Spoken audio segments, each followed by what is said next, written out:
कैसे होगा phase two, क्या क्या होगा फेज टू में, जो चीजें होंगी उनको परफॉर्म कैसे करना है, नंबर जुड़ेंगे क्या, एसआरटी में कितने क्वेश्चन आएंगे, आपकी सारी इन बातों का जवाब आज के इस वीडियो में मैं लेकर के आया हूं। सुबह 5-6 बजे से लेकर के रात को 10 बजे तक फेज टू सेंटर के अंदर क्या क्या होगा, कैसे कैसे होगा, हर एक चीज पे हम डिटेल्ड डिस्कशन इस वीडियो में आज करने वाले हैं।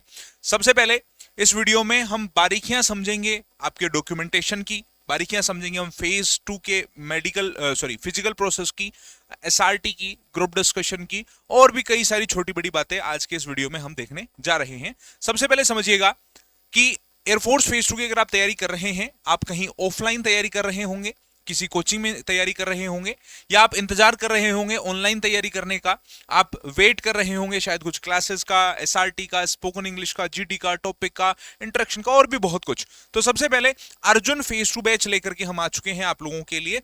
काफी कुछ बेहतरीन इसमें हम देने आपको जा रहे हैं, जहां अर्जुन बैच के अंदर एसआरटी की क्लासेस मैं लेकर के आ रहा हूं सुबह 8 बजे से। उसके बाद सुबह 9 बजे webinar GD live discussion 1-to-1 interaction के साथ में मेरे साथ में आप लोगों का होगा, वो हम करेंगे। और 11 बजे जीडी टॉपिक्स की क्लास आपकी टॉपिक वाइज जो होने वाली है वो होगी। तो ये 3 चीजें मुख्य हैं, प्लस इसमें आपको रिकॉर्डेड क्लास इसकी स्पोकन इंग्लिश की आपको यहां पर देखने को मिल जाने वाली है। तो आप जो है फेज टू के बैच को एनरोल कर सकते हैं। इसकी क्लासेस 24 जून से शुरू होने जा रही हैं, और आपका जो एक्सपेक्टेड है फेज टू की डेट्स वो कहीं ना कहीं जुलाई लास्ट या अगस्त के फर्स्ट वीक में निकल करके आ रही हैं। तो समय आपके पास लगभग 1 से 1.25 से 1.5 महीने का है। तो आप इन क्लासेस को ज्वाइन करके, और मैं इंसिस्ट करूंगा इस चीज को लेकर के कि अगर आपने कहीं 10,000 रुपए खर्च किए हैं ऑफलाइन में भी, तो भी एक बार इस 599 वाले बैच का मजा भी चख करके देखिए कि कैसे आपको हम घर पे बैठे बैठे या कहीं से भी ऑनलाइन कैसे बेहतरीन तैयारी करा सकते हैं। इस बैच में हम एक्सपेक्टेड 30 से 40 जीडी के मोस्ट इंपोर्टेंट टॉपिक्स की क्लासेस देंगे। जीडी की इंडिविजुअल स्टूडेंट्स के साथ में 1-to-1 इंटरेक्शन की क्लासेस होंगी, एसआरटी की क्लासेस होंगी, और हाँ, रिकॉर्डेड क्लास आपको पर्सनल डेवलपमेंट, स्पोकन इंग्लिश की इस बैच में देखने को मिल जाने वाली है। तो ये बैच एनरोल करके आप अपनी तैयारी को आगे बढ़ा सकते हैं बहुत स्मूथली। अब आज हम बात करेंगे कि ठीक है, बैच तो एनरोल कर लेंगे, तैयारी शुरू कर लेंगे, लेकिन क्या क्या होगा उस दिन, उन सब बातों के ऊपर आज के इस वीडियो में हम बात कर लेते हैं। सबसे पहले समझते हैं। और हाँ, एक चीज और, अगर आप ऐसे स्टूडेंट हैं जो अभी उतर रहे हैं मैदान में तैयारी करने के, आप अगर ऐसे स्टूडेंट हैं जो तैयारी करने के सोच रहे हैं आगे आने वाले एग्जाम के लिए, तो आप फेज 1 के लिए हमारे अर्जुन बैच को भी ज्वाइन करके शुरू कर सकते हैं। इस बैच का अनाउंसमेंट हमने कर दिया है। एप्लीकेशन की डिटेल्स या फिर बैचेस की डिटेल्स आप हमारे हेल्पलाइन नंबर से ले सकते हैं बेटा, ठीक है। चलिए सबसे पहले समझते हैं, अगर आपने फेज 1 क्लियर कर लिया है, मान लो अगर आपने फेज 1 अभी क्लियर ही नहीं किया, तो ये वाली चीज आपके लिए भी बेनिफिशियल है। अगर मान लो आपने फेज 1 या ऑनलाइन एग्जामिनेशन क्लियर कर लिया है, चाहे किसी भी बार का किया हो, ये इस बार वाले एग्जाम के लिए वीडियो में बना रहा हूं, 2027 इंटेक जो हमारा है, तो ऑनलाइन एग्जाम अगर आप क्लियर कर लिया है, अब बारी फेज 2 की है। फेज सेकंड की एंट्री अब होगी आपके जीवन में। फेज सेकंड में क्या क्या होगा? फेज सेकंड में जो है डॉक्यूमेंटेशन होगा। सबसे पहले आपने जो भी अपने डॉक्यूमेंट्स दिए थे, 10th की मार्कशीट, 12th की मार्कशीट, पैन कार्ड, आधार कार्ड, मम्मी पापा का नाम, फलाना ढिमकाना, जो भी कुछ दिया था, उसका सबसे पहले वेरिफिकेशन होगा कि आपने दिया था वो सही दिया था क्या, ठीक है। इसमें क्या क्या डॉक्यूमेंट्स लगेंगे उस पर भी आगे मैं बात करूंगा। दूसरी चीज है आपके फिजिकल फिटनेस टेस्ट का जो है वो टेस्ट होगा या पीएफटी होगा, जिसके अंदर 3 चीजें मुख्यतः आपकी होंगी, जिसमें चार चीजें होंगी। पहली होगी रनिंग, दूसरी होगी पुशअप, सिटअप्स, और एक स्क्वाट्स भी इसके अंदर ऐड करनी है आपको। तो ऐसे करके कुल 4 मुख्य चीजें आप लोगों की होंगी। लड़कियों के लिए यहां पर 3 ही चीजें होती हैं। आगे इस पे भी बात करेंगे। इस वीडियो में क्या कुछ हम बात करने वाले हैं वो सारी चीजें इसी पेज पे मैं डिस्कस करूंगा आप लोगों के सामने। तो पीएफटी फिजिकल फिटनेस टेस्ट में ये मुख्य 4 चीजें आप लोगों की होंगी, इनको डिटेल्ड में आगे देखेंगे। दूसरी चीज, उसके बाद आपका एसआरटी होता है, सिचुएशन रिएक्शन टेस्ट जिसको कहते हैं, जिसको हम अडेप्टेबिलिटी टेस्ट 1 भी कहते हैं बेटा जी।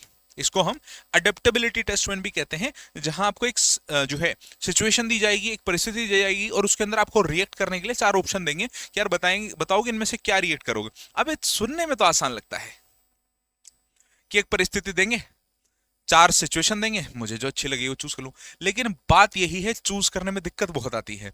लेंदी ऑप्शंस, नेगेटिव ऑप्शंस, नेगेटिव लेंदी ऑप्शंस बच्चा पढ़ने में समय बहुत खराब कर देता है ऐसे सवालों में।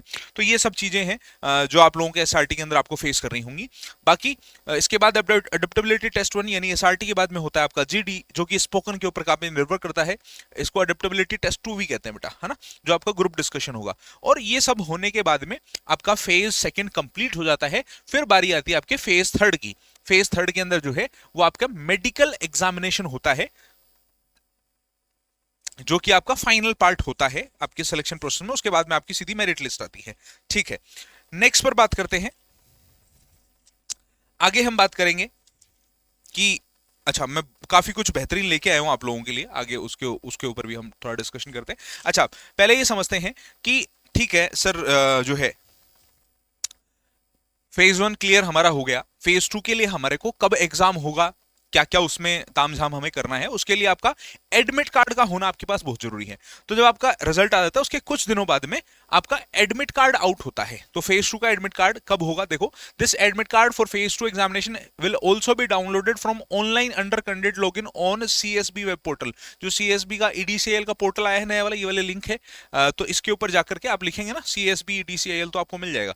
वहां के स्टूडेंट लॉगिन के अंदर जाके आपको फेज 2 एडमिट कार्ड डाउनलोड करना है। डाउनलोड करने के लिए एडमिट कार्ड का आना भी आवश्यक है। एडमिट कार्ड आया नहीं है अभी, वीडियो डाल के आपको बता देंगे भाई आ गया एडमिट कार्ड। ठीक है, चलिए, candidate have to report on the speculated date and time for phase 2 at the designated ASCs along with the required document। जो भी आपके डॉक्यूमेंट होंगे उनको लेकर के आपको जो भी ASC प्रोवाइड करा जाएगा उसके ऊपर आपको जो है जाके रिपोर्ट करना है अपने आप को। ठीक है, इसके बाद ठीक है, इसके बाद अगर बात की जाए तो इंपॉर्टेंट चीज एक ये भी है कि आपका जो है, आपका जो एडमिट कार्ड का कलर प्रिंट आउट लेकर के जाना जरूरी है। बाकी सारे ओरिजिनल डॉक्यूमेंट्स के साथ में क्या क्या डॉक्यूमेंट्स होंगे उन पर बात करेंगे। डॉक्यूमेंट सारे ओरिजिनल होने आवश्यक है। आपके पास अगर कोई डॉक्यूमेंट नहीं है तो आपको अपना डुप्लीकेट डॉक्यूमेंट अपने जो है संबंधित बोर्ड से निकलवाना पड़ेगा, या फिर कहीं पर अगर आपने जमा करवा रखे हैं तो वहां से आपको वापस से रिट्रीव करना पड़ेगा। कई बार बच्चों के कॉलेजेस वगैरह में जमा होते हैं तो वहां आपको एप्लीकेशन देकर के बताना है कि भाई मेरा ये चीज है, तो हमें मुझे डॉक्यूमेंट 10 दिन 5 दिन के लिए वापस दो, तो वो दे देते हैं वापस, कोई दिक्कत नहीं आती उसमें, लेकिन वो पहले ही कर लेना आप लोग। ठीक है, ठीक है साहब, ये तो ठीक है। एडमिट कार्ड आएगा, डॉक्यूमेंट ले जाने होंगे, कलर प्रिंट आउट ले जाना होगा। तो अब थोड़ी सी मैं बात कर लेता हूं, जब आप एएससी पे पहुंचेंगे तो आप कौन कौन से एएससी पे पहुंच सकते हैं। सबसे पहली बात तो आपने जब अपना फॉर्म भरा था फर्स्ट के अंदर, जब अपना ऑनलाइन फॉर्म अप्लाई किया था, तो आपके पास में दो ऑप्शन थे। पहला ये कि ऑनलाइन एग्जामिनेशन कहां देना चाहते हैं फेज 1 की, उसको सेलेक्ट कर लो। तो आसपास के एरिया में बच्चे सेलेक्ट करते हैं, भाई पहला मैं जयपुर भरूंगा, दूसरा मैं सीकर भरूंगा, तीसरा मैं यहां भर लेता हूं। तो 3-4 ऑप्शन होते थे, लगभग उन्हीं में से बच्चों के एग्जामिनेशन सेंटर आ जाते थे। ऐसे ही फिर पूछते थे कि ठीक है अगर तुम फेज 1 पास कर लेते हो तो फेज 2 में कौन से वाले एग्जाम सेंटर पे जाके, कौन से वाले एएससी पे जाके आप जो है अपना जो है वो फेज 2 देना चाहते हो। तो ऐसे आपने 3-4 फेज 2 के सेंटर सेलेक्ट किए होंगे। अपने भारत में लगभग 14 एएससीज हैं, लगभग एफएसबी अलग हैं, एएससी अलग हैं, तो लगभग 14 एएससीज हैं, जिनके अंदर से आपके अंबाला के अंदर जो आपका एएससी है उस पे फेज 2 होता है, दिल्ली में भी होता है, कानपुर में भी होता है। इसके अलावा 4 एएससी परगनास में नहीं होता बेटा, ठीक है। इसके अलावा जोधपुर में भी होता है 5 एएससी जोधपुर, मुंबई में भी नहीं होता है 6 एएससी मुंबई में आपका फेज 2 नहीं होगा। बेंगलोर में ताम्बरम में होगा, ताम्बरम में आपका फेज 2 होगा। इसके बाद में नंबर 8, सॉरी बेंगलोर में नहीं है, चेन्नई में 7 एएससी बेंगलोर में होगा, और यहां ताम्बरम 8 एएससी ताम्बरम में आपका फेज 2 होगा। इसके अलावा जो है भुवनेश्वर 9 एएससी, भुवनेश्वर में बेसिकली क्या था, लास्ट टाइम आपका हुआ था, उससे पहले नहीं हुआ, तो यहां हो भी सकता नहीं भी हो सकता। पटना में होगा, गुवाहाटी में भी होगा, सिकंदराबाद 12 एएससी सिकंदराबाद में भी होगा, और कोच्चि में नहीं होगा, और भोपाल में होगा। तो ये कुछ आपके 13 जो 14 एएससीज हैं, इनमें से 11 एएससीज के अंदर जो है आप लोगों के फेज 2 सेंटर्स पढ़ सकते हैं, जो भी आपने प्रेफरेबल भरे होंगे।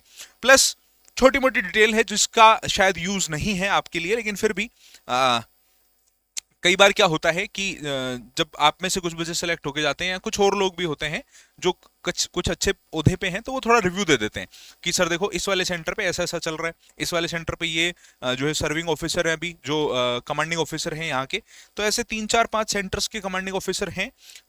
जैसे कि 12 एएससी सिकंदराबाद में विंग कमांडर सुखविंदर सर हैं, और जो कि रिव्यू के आधार पे अगर बताऊं तो काफी आसान रिव्यू इनका रहता है, मतलब इनका काफी आसान जो है फेस टू सेंटर है। बच्चे रिव्यू के अंदर बताते हैं कि हाँ सर ठीक ठाक है। हाँ, ये चीज मेरे पास ज्यादा सेंटर्स की नहीं है। जैसे A8FS जो ताम्बरम के अंदर जो है फ्लाइट लेफ्टिनेंट विनम्रता शर्मा मैडम है, ये भी ठीक है, अच्छा है। इसके अलावा 7ASC आपका है, 7ASC बेंगलोर, इसके अंदर भी ठीक है। ग्रुप कैप्टन सर हैं मुकुंद सेकड़े। एंड जोधपुर के अंदर थोड़ा सा हैवी रहता है, और जोधपुर वाले जो सर हैं वो चेंज भी नहीं हुए हैं। ये ग्रुप ये आई थिंक सर्जेंट है जोधपुर में, विजय चौधरी सर हैं। जोधपुर, वेरी जोधपुर, जोधपुर को थोड़ा हैवी बताते हैं बच्चे, कई बार बात होती है कि जोधपुर में हुआ। हालांकि लास्ट वाला इनटेक के अंदर जोधपुर में अच्छा रिव्यू था कि जोधपुर के अंदर से ठीक ठाक ही था, वो चेंज नहीं हुए हैं। जो आपके यहाँ के सर्जेंट विजय चौधरी सर हैं, पहले भी यही थे अभी भी यही है। गुवाहाटी में है ग्रुप कैप्टन नवनीत कौर, अच्छा ये शायद पहले थी, इनका अब उधमपुर ट्रांसफर हो गया है, अभी ये वहाँ नहीं है। आपका मेडिकल वो है मेडिकल सेंटर उधमपुर में, वहाँ पे। तो बेसिकली ये मैंने इससे आपका कोई लॉजिक नहीं है, मैं जस्ट रिव्यू के लिए बता रहा हूँ कि बच्चे जब रिव्यू देते हैं तो बताते हैं। बच्चे तो सेंटर का रिव्यू देंगे, लेकिन जो आपके जो है कमांडिंग ऑफिसर हैं उनका रिव्यू मैंने कुछ दे दिया, 2 4 5 सेंटर्स का। तो बेसिकली हल्का फुल्का ही रहता है सब कुछ, सिस्टम ज्यादा हैवी नहीं है। मैक्सिमम सेंटर्स के ऊपर रोड है, रोड पे रनिंग होती है। ग्राउंड में बहुत ही एक इक्का दुक्का ही कुछ है, बाकी हर कहीं अब रोड बन चुकी है। पहले थे बस में भर के कोई और जगह पे ले जाते हैं, आजकल सब कहीं पे तो रोड है, कहीं पे नहीं है, तो वहां पे आजकल मेंटेन हो रहा है, कोई दिक्कत उसमें नहीं है। इसमें दिल्ली अगर किसी का आ जाएगा तो उसको थोड़ा एडवांटेज हो जाएगा। दिल्ली के अंदर मीटर 80 90 मीटर छोटा है ट्रैक, 1600 मीटर का पूरा नहीं है, 1520 के समथिंग ही मीटर का ट्रैक है, तो वहां थोड़ा फायदा मिल जाएगा। बाकी आपके ASCs की डिटेल्स ये मैंने थोड़ी आपके साथ शेयर की, तो थोड़ा सा आप फेस टू देने जाएंगे तो थोड़ा जो है आपके लिए आसान रहेगा। दूसरी चीज, ड्रेस कोड पे बात कर लेते हैं। फेस टू में ड्रेस कोड क्या होती है, कैसे होती है। वीडियो थोड़ा लंबा रहेगा क्योंकि एक डिटेल डिस्कशन का वीडियो है ये, अच्छे से हम हर एक चीज के ऊपर बात कर रहे हैं। ड्रेस कोड क्या हो सकता है, सबसे पहले समझिए, ड्रेस कोड का नॉर्मल होना ही काफी है। कई बार बच्चों को ऐसा पढ़ाया जाता है, GD देने जा रहे हो फॉर्मल शर्ट पैंट पहनना, तो ये बिल्कुल भी नेसेसरी नहीं है भाई, इस चीज का ध्यान रखना। आपको एक बेसिकली हाफ बाजू की टी शर्ट, एक पजामा और एक स्पोर्ट शूज पहनना है। तो टी शर्ट, ट्रैक सूट, जो भी आपके लिए कंफर्टेबल स्पोर्ट्स वियर हो, ये आपको पहनना है। स्पोर्ट शूज पहनने हैं। स्पोर्ट शूज में ध्यान रखें कि फेस टू के लिए नए जूते ना खरीदें। जिन जूतों में रेगुलर रनिंग आप करते हैं वही जूते आपको यूज करने हैं, क्योंकि वहां पर फिर प्रॉब्लम हो जाएगी। तो आप पहले अच्छे जूतों में इन्वेस्ट करो। हालांकि अच्छे ऐसे भी नहीं, बहुत ज्यादा महंगे नहीं, 800 से 1500 1200 की रेंज के अंदर अच्छे जूते मिल जाते हैं। रनिंग के शूज बहुत अच्छे अच्छे मार्केट में हैं, उनको ले आराम से क्योंकि 2 4 5 दिन में आपके जूते की शेप में आने में भी टाइम लगता है ना, उसको जूते को आपके पैर के शेप के हिसाब से। तो बेसिकली आपको जो है अभी से जो आप रनिंग प्रैक्टिस करें उसमें आपको अच्छे जूते पे इन्वेस्ट करना है, और उसके अंदर रनिंग आपको करनी है। पैर का बहुत अच्छे से ध्यान रखना है, सॉफ्ट सोल होना चाहिए, लाइट वेट जूता होना चाहिए। फॉर्मल वियर जरूरी नहीं है, इस बात का ध्यान रखिएगा। हालांकि बहुत सारे ऐसे इंटरव्यूज हैं जिनके अंदर GD ग्रुप डिस्कशन होता है और उसमें फॉर्मल वियर नेसेसरी है। जैसे आपका एयरफोर्स में भी है, जो आपके हायर लेवल इंटरव्यूज होते हैं उसके अंदर। लेकिन क्योंकि आप फिजिकल के जस्ट बाद ही GD के परफॉर्म कर रहे हैं, तो यहां पर बिल्कुल भी कंपलसरी नहीं है। अब मेरी इस बात का ध्यान रखना, बिल्कुल भी कंपलसरी नहीं है, इसका मतलब ये नहीं कि मना है, मना नहीं है वहां पहनना, पर वो ओवर हो जाता है क्योंकि 10 लोग हैं, वो आप आराम से अपने जो है पजामे टी शर्ट में, तुम अपना फॉर्मल में बैठे हो, तो कई बार वो चीज ओड हो जाती है बच्चे के लिए, डिमोरल जो है क्या बोलते हैं उसको, थोड़ा सा नर्वस हो जाता है बच्चा। तो उस चीज को लेकर के ध्यान रखना, फॉर्मल वियर बैन नहीं है पर नेसेसरी भी नहीं है। आप अपने पजामा और टी शर्ट में जाइए, वही बेस्ट रहेगा, ठीक है। लास्ट चीज, कोई एसेसरीज को अवॉइड करें, कोई भी एसेसरीज ना पहने, जैसे कि घड़ी, चेन, अंगूठी वगैरह, अगर ऐसी कोई भी चीज पहनेंगे तो उसको आप निकाल के पहले से रिमूव करके जाइए। तो बेसिक ड्रेस कोड है आपका। इसके बाद रिपोर्टिंग टाइम के लिए आप आधे घंटे से 1 घंटे पहले ही पहुंचे। रिपोर्टिंग टाइम की बात है, 5:30 6 बजे का रिपोर्टिंग टाइम होता है आपका, 5 बजे का। गर्मियों में अक्सर 5 बजे का रिपोर्टिंग टाइम होता है, तो अपने रिपोर्टिंग टाइम से पहले पहुंचे। अपने सेंटर को एक दिन पहले जाके देख भी आए। आपका मान लो जोधपुर है, तो जोधपुर सेंटर के पास में एक दिन पहले जाके देख आओ कि मेरे को हाँ सुबह इस वाली जगह पे आना है, ठीक है। तो रिपोर्टिंग टाइम से लगभग 30 मिनट से 1 घंटे पहले पहुंचे, क्योंकि ASC सेंटर के ऊपर जो है ट्रैफिक वगैरह अवॉइड करने के लिए। सुबह तो हालांकि इतना होता भी नहीं, लेकिन फिर भी अपने सेफ साइड के लिए रखो, क्योंकि फिर वो सुबह इंस्ट्रक्शन देते हैं, बिठा के बाहर बिठा के रनिंग वनिंग करने से पहले इंस्ट्रक्शन देते हैं, ऐसे करना है, ऐसे करना है, ये डॉक्यूमेंट होना चाहिए। तो वो चीज भी आपको जो है ध्यान रखनी है, ये चीज आपको करनी है। सारे ओरिजिनल डॉक्यूमेंट्स आपको लेके जाने, फोटोकॉपी भी लेके जानी हो सारे डॉक्यूमेंट्स की, क्योंकि कोई भी चीज कहीं भी कैसे भी काम आ सकती है। 5 5 जो है कॉपीज आप हर एक चीज की रखेंगे। लेट रिपोर्टिंग आपको जो है डिस्क्वालीफाई भी कर सकती है, इस बात का ध्यान रखिएगा भाई, ठीक है। इसके अलावा आपका रिपोर्टिंग टाइम 5 6 बजे का होगा, आपके एडमिट कार्ड के ऊपर लिखा हुआ होगा, उसको आप आराम से चेक कर लीजिएगा। नेक्स्ट, अब बात आती है कि सर सुबह सुबह जब हमारी एंट्री करवाई जाएगी, एंट्री करवाई जाने के बाद में डॉक्यूमेंटेशन होगा। सबसे पहले चेस्ट नंबर देते हैं आपको। मान लो उस दिन 200 बच्चों की रिपोर्टिंग है तो 200 बच्चों को नाम बोल बोल के चेस्ट नंबर देंगे, डॉक्यूमेंटेशन होगा। डॉक्यूमेंट वेरिफिकेशन होता है सबसे पहले, रनिंग से भी पहले। तो डॉक्यूमेंट वेरिफिकेशन पे थोड़ी सी बात कर लेते हैं, क्या क्या चाहिए डॉक्यूमेंट वेरिफिकेशन में। सबसे एक नंबर पेज है अपना, एडमिट कार्ड चाहिए आपको फेज 2 का, कलर प्रिंट आउट होना चाहिए। फेज 1 में जो एडमिट कार्ड आपने यूज किया था एग्जाम जाते हुए, ठप्पा लगाया था, फोटो के ऊपर साइन वाइन किए थे, जो इंचार्ज थे आपके उनके, वो भी चाहिए। अब वो खो गया हो उसके लिए मैंने एपिसोड के अंदर वीडियो बनाया है वैसे तो, लेकिन फिर भी आपको बता दूं, खो गया होता है एफिडेविट वगैरह बनाने से चल जाता है काम। कलर प्रिंट आउट वापस से निकलवाओ, उसके ऊपर जो है आप अपने जो है रिजल्ट को स्टेपल कर लो साथ में, प्लस एक छोटा सा एफिडेविट लगा लो कि मेरी तरफ से ये चीज खो गई है और अब मैं इससे प्रमाणित करता हूँ कि हाँ मैंने ये एग्जाम दिया है, तो वो चीज यूज हो जाती है। एप्लीकेशन फॉर्म, जब आप फॉर्म भरते हैं तो जो लास्ट में प्रिंट आउट निकाल के देता है ना वो ई मित्र वाले भैया के लिए, भाई तेरा फॉर्म भरा गया एप्लीकेशन फॉर्म, उसको एप्लीकेशन फॉर्म बोलते हैं, वो लेके जाना है आपको। अपने फोटोग्राफ की 10 कॉपीज लेके जानी है आपको, जो पासपोर्ट साइज फोटोग्राफ होती है 10 से ज्यादा ही रखिएगा, बेटर रहेगा। इसके अलावा 10th की ओरिजिनल मार्कशीट आपको लेके जानी है, 12th क्लास की ओरिजिनल मार्कशीट आपको लेके जानी है। इसके अलावा अगर आपने एनसीसी अगर आप किसी भी जो भी सर्विंग ऑफिसर है उनके अगर आप बच्चे हैं, जैसे एनसीज बोलते हैं जिनको, तो अगर ऐसा हो तो उसका आपको बेसिकली फॉर्म के अंदर आपने टिक किया होगा कि हाँ I am children of a serving officer, तो वहां पे वो सर्टिफिकेट आपको लेके जाना है। हालांकि आप में से मैक्सिमम बच्चे शायद नहीं होंगे तो इसकी आपको आवश्यकता नहीं है। अगर आपका एनसीसी का सर्टिफिकेट एबीसीएल लगाया था आपने फॉर्म भरते टाइप पे, तो वो लेकर जाना है। प्लस नो रिस्क सर्टिफिकेट आपको लेकर के जाना है, आधार कार्ड लेके जाना है आपको ओरिजिनल वाला, समझ गए? क्लियर है क्या? तो ये चीज बेसिकली आपको लेके जानी है। इसके बाद में टैटू सर्टिफिकेट लेके जाना है आपको। अगर आपकी बॉडी पे कोई भी टैटू रहा हो तो उसका टैटू सर्टिफिकेट बनता है, वो टैटू सर्टिफिकेट लेके जाना है। अगर टैटू हो तो, नहीं हो तो आवश्यकता नहीं है। कंसेंट फॉर्म, अगर आप 18 साल की उम्र से छोटे हैं तो आपको एक कंसेंट फॉर्म मिलता है। हालांकि आप चिंता मत करो सर ये फॉर्म कहां से लाएंगे, वो जब फेज 2 का एडमिट कार्ड आएगा ना तो अपने आप आरएसआर वीडियो बना के आपको बताएंगे, देखो ये ऐसे कंसेंट फॉर्म होता है, ये यहाँ से मिलेगा, यहाँ से लेके जाना है। तो आप कंसेंट फॉर्म अपने मम्मी पापा ही साइन करवा के लेकर के जाएंगे, अगर आपकी उम्र 18 से कम है तो, ठीक है। एडिशनल डॉक्यूमेंट्स भी आपको लेके जाने हैं। अगर आपने फॉर्म भरते हुए टिक किया था कि सर मेरे को मोटरसाइकिल चलानी आती है, तो मैंने लिख दिया था वहां ड्राइविंग आती है, पर सर मेरे पास तो ड्राइविंग लाइसेंस है ही नहीं, तो बेटा फिर ये दिक्कत करने वाली चीज है। आपने अगर कोई भी चीज का कंसेंट लिया था कि हाँ एडिशनल स्किल है मेरे पास में, कंप्यूटर चलाना आता है, या मेरे पास में ड्राइविंग लाइसेंस है, या फिर मेरे पास में कोई डिप्लोमा है, तो वो चीजों का डॉक्यूमेंट लगेगा अभी। अब सर मेरे को कंप्यूटर तो चलाना आता है लेकिन मेरे पास कोई कंप्यूटर चलाने का डिप्लोमा नहीं है, तो दिक्कत है, वो आपको डिप्लोमा लेना चाहिए। अभी समय है आपके पास में, कहीं से भी कोई भी डिप्लोमा मिल जाता है आराम से। तो ये चीजें आप लोगों को एडिशनल डॉक्यूमेंट्स में आपने भरी अगर होंगी तो ये सारी चीजें चाहिएंगी, अभी दिक्कत करेंगे नहीं आगे, ठीक है। तो एडिशनल स्किल के अंदर आप जो है वो अपने जो भी टिक किए थे वो लेके जाना, ठीक है। नेक्स्ट, जब डॉक्यूमेंटेशन हो जाता है उसके बाद चेस्ट नंबर तो अलॉट हो ही गया था पहले, डॉक्यूमेंटेशन हो जाने के बाद में बोलते हैं ठीक है भाई आ जाओ फिजिकल करेंगे। फिजिकल के लिए बच्चों का ग्रुप बनता है, ग्रुप बनता है 20-20 50-50 बच्चों का, 50-50 के 4 ग्रुप बना लिए। मान लो 200 बच्चों की रिपोर्टिंग कराई तो 50-50 जो रिपोर्ट वो करा ली, लाइन में खड़ा करते हैं। जब तक मान लो ये स्टार्टिंग लाइन है सबको खड़ा कर दिया, कई बार तो क्या है बहुत बार ऐसे ही करते हैं, इधर मुंह करके खड़ा कर देते हैं और बोलते हैं ठीक है भाई पीछे घूमो और भागो।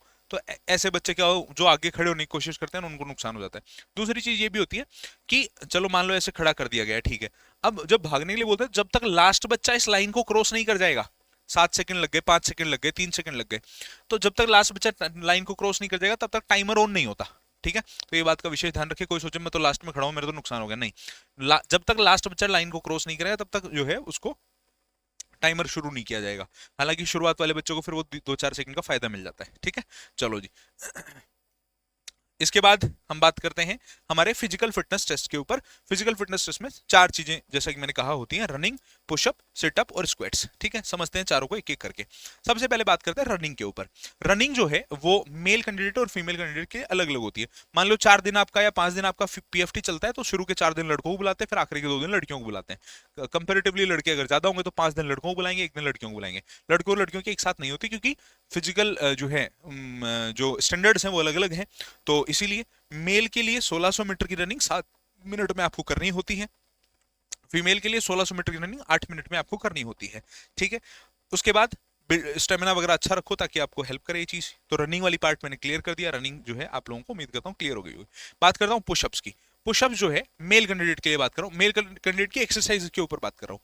10 पुशअप्स करवाए जाते हैं 1 मिनट में, ठीक है। जैसे आप रनिंग खत्म करोगे उसके बाद थोड़ी देर का गैप मिलता है और उसके बाद में बोलते हैं कि आ जाओ पुशअप करेंगे। पुशअप करने के ट्यूटोरियल वगैरह एपिसोड डाले हैं मैंने, आप इस चैनल की प्लेलिस्ट में जाना, वहां पर एपिसोड 8-9 डाल चुका हूँ, ये वीडियो भी उसमें ही जाके ऐड हो जाएगा, तो वो एपिसोड देखना आप लोग। एपिसोड में एक एक चीज पर बात करता हूँ, बच्चे गलतियां जो करते हैं ना उन पर बात करता हूँ एपिसोड में, कि एपिसोड इसमें आज हम इस बात पे बात करेंगे। तो ऐसे वीडियोस वगैरह मैंने बना के प्रॉपर बताए हुए हैं, आपको कुछ भी फॉलो नहीं करना फेज 2 के लिए, सिर्फ एक चीज फॉलो करनी है, my rising RSR YouTube channel पे जाओ, प्लेलिस्ट वाले सेक्शन में जाना, वहां फेज 2 की स्पेशली प्लेलिस्ट बनाई हुई है, उसमें जितने वीडियो उनको देख मारो, तुम्हें कोई डाउट नहीं बचेगा, मेरा ये डॉक्यूमेंट नहीं है, मेरे को टैटू सर्टिफिकेट नहीं पता कैसे होगा, जो भी है सब कुछ मैं लेके आया हूं। 8-9 एपिसोड हो चुके हैं, उसमें 20 एपिसोड आएंगे टोटल लगभग, ठीक है। तो वो बेसिकली आपको काफी हेल्प कर जाएगा। पुशअप्स 1 मिनट में करवाते हैं, 10 मिनट का गैप होता है रनिंग के बाद, लगभग 10 नहीं 5 से 10 मिनट मानो। सिटअप्स कराते हैं, ये 1 मिनट का टाइम होता है। पुशअप्स तो समझ ही गए आप, नीचे हाथ रख के फिर पुशअप्स लगाते हैं। सिटअप्स लेट के गर्दन के पीछे हाथ रख के जब अपन ऊपर उठते हैं उसको सिटअप्स कहते हैं। स्क्वाट्स उठक बैठक को बोलते हैं। ये 20 स्क्वाट्स लगवाते हैं लगभग 1 मिनट में। तो ये बेसिकली आपकी डिटेल्स हो गई, ये मेल कैंडिडेट के लिए है। बात करूंगा फीमेल कैंडिडेट के लिए। मेल के लिए 3 एक्सरसाइज होती है, फीमेल के लिए 2 ही होती है। फीमेल के लिए क्या है कि पुशअप्स नहीं लगवाई जाती, फीमेल्स के लिए सिर्फ 10 सिटअप्स होंगी जो कि लगभग 1 से 1.5 मिनट के समय में होंगी लगभग, और 15 स्क्वाट्स होंगी जो कि 1 मिनट के समय के अंदर लगवाई जाएंगी। ये फीमेल कैंडिडेट की जो है वो एक्सरसाइज होगी। तो पीएफटी वाले पार्ट में मैंने कहा था पहला क्या होगा, रनिंग होगा, रनिंग के बाद में लड़कों के लिए तो पुशअप सिटअप और स्क्वाट्स होगा, लड़कियों के लिए सिटअप और स्क्वाट्स होगा। तो ये फिजिकल वाला पार्ट खत्म हो जाता है। इसके बाद आपको गैप मिलता है, गैप मिलता है नाश्ता करने के लिए। अपने पैसे लेके जाओ, 60-70 रुपए के अंदर वहाँ पूरी सब्जी मिल जाती है मस्त, नाश्ता कहीं और सैंडविच वगैरह कई अलग सेंटर पे अलग अलग सामान होता है। अपने पैसे लेके जाना अंदर, तो वहां पर आप जो है अपना जो भी नाश्ता वास्ता है करेंगे, रेस्ट करेंगे, आराम करेंगे। उसके बाद में जो है आप लोगों को वैसे मेडिकल वाला चीज आ गई, लेकिन ये भी मैं भी क्लियर कर देता हूँ, ये मेडिकल की चीज है। ये मेल कैंडिडेट के लिए हाइट जो है 152 है, फीमेल के लिए 152 है, लेकिन जो एक्सपेंशन है मेल के अंदर वो 77+5 होना चाहिए, फीमेल में सिर्फ 5 का एक्सपेंशन होना चाहिए। चेस्ट कितनी हो मैटर नहीं करती, ठीक है। तो ये मेडिकल में काम होगा, ठीक है। चलो जी, तो ये बेसिकली मैंने आपको जैसा बताया कि 1600 मीटर की रनिंग के बाद में लगभग 5 से 10 मिनट का गैप होगा, पुशअप्स के बाद में 1-2 मिनट का, सिटअप्स के बाद 1-2 मिनट का। तो इस टाइम को थोड़ा यूटिलाइज करेंगे तरीके से, गैप मिला है उसके अंदर टेंशन नहीं लेना, भागा दौड़ी नहीं करना, आराम से रुको, अगर पानी पीने का मौका मिले या लगे पानी पीना है तो पियो, नहीं तो पीने की आवश्यकता नहीं है। और अपने आप को जो रश नहीं करना है ना, एक एक चीज को बड़े आराम से परफॉर्म करना है। इसके बाद में बात की जाए एसआरटी की, इसके बाद होता है आपका एसआरटी, सिचुएशन रिएक्शन टेस्ट जिसको कहते हैं, साइकोलॉजी टेस्ट भी कहते हैं इसको, एडेप्टेबिलिटी टेस्ट 1 भी कहते हैं इसको। चलिए, तो साइकोलॉजी जो एसआरटी होता है वो सबसे पहली बात, जैसे मैंने कहा, एसआरटी क्लास लेके आ रहे हैं 24 जून से। 24 जून को सुबह 8 बजे से क्लास शुरू हो जाएगी, और डेमो क्लास एक आ जाएगी यूट्यूब पे आपकी भी, यूट्यूब पे डेमो क्लास आएगी। वैसे बैच में आपकी क्लासेस आ जाएंगी। अर्जुन बैच है, फिर फेज 2 का। प्ले स्टोर पर जाके माई राइजिंग इंडिया एप्लीकेशन डाउनलोड कर लेना आप लोग, वहां आपको डिटेल मिल जाएंगी। माई राइजिंग इंडिया ये ऐप डाउनलोड करना है, और अगर आप चाहें तो इस नंबर पर कॉन्टेक्ट भी कर सकते हैं, ये भी आपको डिटेल्स दे देंगे, 8005661840। ठीक है भाई, क्लियर है क्या बात, ये और नो? एसआरटी उम्मीद करता हूं बात क्लियर हो गई होगी। नेक्स्ट पर बात करते हैं सिचुएशन रिएक्शन टेस्ट में कैसे कैसे आपको परफॉर्म करना है। सबसे पहले समझिएगा, ये सिचुएशंस अलग अलग हो सकती हैं। पहले तो बहुत ज्यादा वेरी करती थी, 50 सिचुएशन आ रही है, 45 आ रही है, 40 आ रही है। आजकल स्टेबिलिटी आ गई है, 30 सिचुएशंस लगभग आपको मिलती है। एमसीक्यू फॉर्मेट में होती है, बाइलिंगुअल होती है, दोनों भाषाओं में मिलता है आपको, हिंदी इंग्लिश दोनों में मिलेगा। 35 मिनट का समय लगभग आपको मिलता है सारी सिचुएशन को सोल्व करने में। लेंदी होती है इसलिए 35 मिनट भी कम पड़ते हैं बच्चों के, ठीक है। और ये जो है एक साइकोलॉजी टेस्ट है, जो कि आपके आर्म फोर्सेस के हिसाब से आप एलिजिबल है कि नहीं है उसको सॉरी उसको जो है जज करने के लिए आपसे लिया जाता है। इसके बाद में इसमें नेगेटिव मार्किंग नहीं होती, क्योंकि इसमें सारे ऑप्शन ही सही है। जैसे मैंने जो है अगर आपको बताऊं कि मैं बाइक लेके जा रहा हूं, मैंने किसी का एक्सीडेंट कर दिया। अब मान लो मेरे मन में एक ख्याल आएगा, मैं बाइक लेके भाग जाता हूं, ठीक है, पहली बात सही है। दूसरा, मैं इसको उठा के हॉस्पिटल लेके जाऊंगा, इसका इलाज कराता हूं। तीसरा, मैं इसको पहले फर्स्ट एड देता हूं। तीसरा, चौथा, मैं पुलिस को फोन करके बुला लेता हूं। चारों ही सिचुएशन सही हैं। आप सोच रहे होगे नहीं नहीं सिर्फ भागना तो बहुत गलत है। अरे जब 50 लोग हैं आपके ऊपर एग्रेसिव भीड़ हो जाए, कारण की बात कर रहे हैं, कारण के ऊपर जा रहे हैं अपन, कारण पे जाते नहीं पर बता रहा हूं मैं। कारण के ऊपर जाए, अगर 50 लोग हैं, तुमने किसी को एक्सीडेंट करके ठोक दिया, सारे एग्रेसिव हो गए, तुम भागोगे नहीं तो तुम भी पिटोगे, तो तुम सही होगे ना यार कि मैं भागना पड़ेगा सर, 50 लोग संभाल लेंगे उसको, तो आप अपनी जगह सही हो कि सर वहां तो कोई था ही नहीं, मेरे को तो उसको हॉस्पिटल लेके जाना पड़ा, कारण दो भी सही है। तो सारी सिचुएशंस अपनी अपनी जगह सही है, बस उनको आपको सही सिचुएशन निकालनी आनी चाहिए, उन सभी गलत में से या सभी लेंदी और नेगेटिव ऑप्शन में से सही ऑप्शन निकालना आपको आना चाहिए। सारे ऑप्शन अपनी जगह सही होते हैं, इसीलिए नेगेटिव मार्किंग इसमें नहीं होती। मोस्ट करेक्ट आंसर को 1 नंबर, उससे कम करेक्ट आंसर को 0.75 मार्क्स, उससे कम करेक्ट आंसर को 0.50 मार्क्स, और सबसे कम करेक्ट आंसर को 0.25 मार्क्स मिलते हैं। और वेरी फर्स्ट डे से ही मैं बड़े बड़े क्वेश्चंस आपको कराऊंगा, लेंदी लेंदी क्वेश्चंस कराऊंगा, कंफ्यूजिंग क्वेश्चंस कराऊंगा, ताकि आप लोगों को जो है वो फर्स्ट डे से ही इस चीज की प्रैक्टिस अच्छी तरह से हो जाए। इसके बाद में तो ये एसआरटी है, और इसके लिए काफी इंस्ट्रक्शन मैं आपको थोड़ा दे देता हूँ अभी, भी आपको हेल्प करेगा आगे। कोई क्वेश्चन को छोड़ना नहीं है, 30 क्वेश्चन है, गलत अगर नहीं आ रहा तो तुक्का मारियो, कोई क्वेश्चन छोड़ना नहीं है। क्यों? क्योंकि ऑफिसर कभी नहीं चाहते आप अपनी टफ सिचुएशन से भागो। दूसरी चीज, बायलिंगुअल आएगा, नेगेटिव मार्किंग है नहीं। गोले जो है वो पेंसिल से भरवाते हैं, वो इंस्ट्रक्शन वहां दे देंगे वैसे तो, अगर मेरी इंस्ट्रक्शन में ऊपर नीचे भी होता हूँ तो। ओएमआर शीट जो है वो पेंसिल से भरवाते हैं। ओएमआर शीट के आगे खाली डब्बा होता है, उसमें बोलते हैं एबीसीडी भी भरो, तो वो पेन से भरना होता है। आपको मिस्टेक नहीं करनी होती, मिस्टेक करते ही आउट कर देते हैं। ये स्ट्रिक्टली ऐसे समझ लो तुम एसआरटी में। एसआरटी में गलती की गुंजाइश ही नहीं है। एसआरटी में सवाल सही करोगे या गलत करोगे वो बात की बात है, तुमने इंस्ट्रक्शन कितने फॉलो करे वो पहले देखा जाएगा। इंस्ट्रक्शन फॉलो नहीं किया, गड़बड़, बाहर जाओ, कोई काम की नहीं है ये तैयारी, कोई काम का नहीं है वो फिजिकल पास किया हुआ। तो ये थोड़ा सा सेंसिटिव पार्ट होता है बेटा, इसको अच्छे से देखना होता है। इसके बाद में ग्रुप डिस्कशन, जिसको हम एडेप्टेबिलिटी टेस्ट टू भी कहते हैं। ग्रुप डिस्कशंस की क्लासेस आप लोगों की चलती हैं हमारे पास में, हम लेकर के आएंगे। इंटरेक्शन होता है 8-10 बच्चों का एक टॉपिक के ऊपर, टॉपिक के बारे में पहले आपको बताया जाता है। और बहुत बार ऐसा होता है कि बच्चों को बहुत बेसिक टॉपिक आ जाता है, mobile phone, love marriage, arrange marriage, ऐसे टॉपिक्स आ जाते हैं। तो बिल्कुल भी डरने की आवश्यकता नहीं है। काफी लोग आते हैं यूट्यूब पे डराते हैं, ऐसे है वैसे नहीं। एक सही गाइडेंस के साथ अच्छी से तैयारी कर लो, आराम से पेपर निकला हुआ पड़ा है, आराम से। और बोलो, मैंने ऐसे ऐसे बच्चों के पेपर निकलवाए हैं जो बोल ही नहीं सकते। मैं 1 मिनट 2 मिनट तक वेट कर रहा हूं कि ये कुछ बोले, हिंदी में बोले, इंग्लिश में बोले, जो बोल ही नहीं सकते। ऐसे बच्चों को फेस टू क्लियर करवाए हैं। तो वो बच्चे जो है वो धीरे धीरे धीरे धीरे एक प्रोसेस के साथ आगे बढ़ते हैं और चीजों को जो है आराम से पास कर जाते हैं। तो ये बेसिकली जीडी है। और ग्रुप डिस्कशन के अंदर कुछ चीजें हैं, कुछ पॉइंट्स हैं जिनको ध्यान रखना है। आपको अच्छे से सुनने पर भी ध्यान देना है, आपको बार बार किसी को इंटरप्ट नहीं करना, अपना इंट्रोडक्शन देना है लगभग 30 सेकंड में, 1 से 1.5 मिनट में अपने टॉपिक के बारे में बोलना है। आपको पहले रफ शीट के अंदर लिखवाया जाता है टॉपिक के बारे में, उसके बाद में फेयर शीट में लिखवाया जाता है। रफ शीट आप अपने पास रख सकते हैं, फेयर शीट वो जमा कर लेते हैं। आपको 1-1.5 मिनट टॉपिक के ऊपर बोलना है। जब वो इंस्ट्रक्शन दे दें कि आपको अब नहीं बोलना तो नहीं बोलना होता है। ऐसी बतेरी चीजें हैं जिनको आपको वहां पर सुन सुन करके केयरफुली डील करना होता है, ठीक है। कुछ और चीजें आपको क्लियरली स्पीक बोलना है, लॉजिकली बोलना है, कॉन्फिडेंटली बोलना है। नहीं अगर आता है, हालांकि इंग्लिश में बोलना होता है, नहीं आता तो कई बार हिंदी में भी बोलते हो तो भी चल जाता है। क्योंकि देखा गया ऐसा कि 10 बच्चों में बैच है, 2-4 ही बोल पाए, बाकियों को बोलते तो तुम हिंदी में तो बोलो, टॉपिक के बारे में हिंदी में बोल दो तुम, तो भी उनको पास कर लेते हैं। डिपेंड कर, और इस बार कट ऑफ ज्यादा गई है, बच्चे कम पास किए हैं, कम पास किए हैं, तो वैसे भी इस बार थोड़ा हल्का ही रहने वाला है सिस्टम। तो आप तो सही गाइडेंस के साथ में तैयारी कर लो, बाकी सब काम मेरे पे छोड़ दो, ठीक है। तो ये कुछ चीजें हैं जो आपको जीडी ग्रुप डिस्कशन के अंदर ध्यान रखनी है।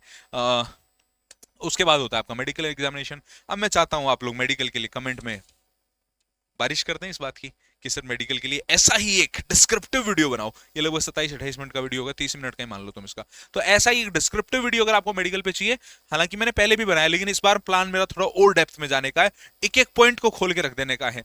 वो लगभग फिर आधे 1 घंटे का वीडियो बनेगा, मेडिकल पे बनेगा तब। तो मैं चाहता हूं आप कमेंट बॉक्स में इस चीज की बारिश कर दें कि आपको मेडिकल का वीडियो चाहिए, तब तो लेके आऊं, नहीं तो मजा तो उसमें आएगा फिर, है। तब तो मजा है कि सर हाँ चाहिए ही चाहिए, तब तो भाई वीडियो बनाया जाए, मेहनत करी जाए। 1 घंटे का रिकॉर्ड करना, उससे पीछे उसकी पीपीटी बनाना 50 पेजों की, मेहनत लगती है काफी। तो बताना जरूर अगर मेडिकल के ऊपर वीडियो चाहिए तो। मेडिकल होता है जनरली फिजिकल के 3 से 5 दिन के बाद में। पहले तो गैप होता था, पहले 15-15 दिन का गैप दे देते थे, आजकल 3 से 5 दिन के अंदर हो जाता है मेडिकल एग्जामिनेशन। तो ये बेसिकली आप लोगों के लिए एक चीज है। मेडिकल के अंदर मेजर पॉइंट्स मैंने यहाँ लिखे हैं, मेजर वो पॉइंट्स जो आपके इसमें लिखे होते हैं, नोटिफिकेशन में आते हैं। तो ये मेजर मेजर पॉइंट्स है भाई, ये चेक होगा, लेकिन बस यही थोड़ी चेक होगा, पता नहीं क्या क्या चेक होता है। चलो, तो इसका अगर वीडियो चाहिए तो कमेंट बॉक्स में बारिश कर देना कमेंट्स की, तब भी मजा आएगा, ठीक है। और फेज 2 की क्लासेस आप लोगों की एप्लीकेशन के ऊपर शुरू हो चुकी हैं, वो जाइए, आपको ज्वाइन करना है। एसआरटी आपके जो भी क्लासेस वगैरह हैं बैचेस की, तो वो आपको सारी की सारी एक जगह पर मिल जाएंगी। तो फेज 2 का बैच आपको जाकर के प्ले स्टोर से पहले तो माई राइज इंडिया एप्लीकेशन डाउनलोड करना है। माई राइजिंग इंडिया एप्लीकेशन डाउनलोड करिए प्ले स्टोर से जाकर के। इसको डाउनलोड करने के बाद में आपको यहाँ पर एक अर्जुन फेज 2 का बैच मिल जाएगा, Arjun phase 2 batch, phase 2 batch. तो ये आपको एनरोल करना है, ठीक है। इसके साथ ही साथ अगर कोई डाउट हो तो आप एप्लीकेशन पे हमारे नंबर पर बातचीत कर सकते हैं। अगर आप फ्रेशर हैं, नया इनटेक की तैयारी कर रहे हैं, तो अर्जुन एयरफोर्स बैच भी आपको यहाँ मिल जाएगा, जिसमें हमने फेज 1 की तैयारी कराएंगे। चलिए आज के लिए इतना ही। उम्मीद करता हूँ मजा आया होगा मेरे साथ बातचीत करके। मिलते हैं वीडियोस में, मिलते हैं आगे की क्लासेस में। तब तक के लिए stay tuned with the classes. Bye bye guys, take care, love you all. जय हिंद, जय भारत, वंदे मातरम। कोई भी डाउट हो किसी प्रकार का, इनको परेशान कर सकते हैं आप लोग, है ना। ये हमारी टीम है, बहुत सपोर्टिव टीम है, बहुत हेल्प करती है बच्चों की। जो है ये टीम आपको बहुत हेल्प करेगी। आप जाइए नंबर पे व्हाट्सअप करिए, व्हाट्सअप करो, 2 मिनट में 30 सेकंड में रिप्लाई आएगा, जब तक ट्रैफिक नहीं होता ज्यादा।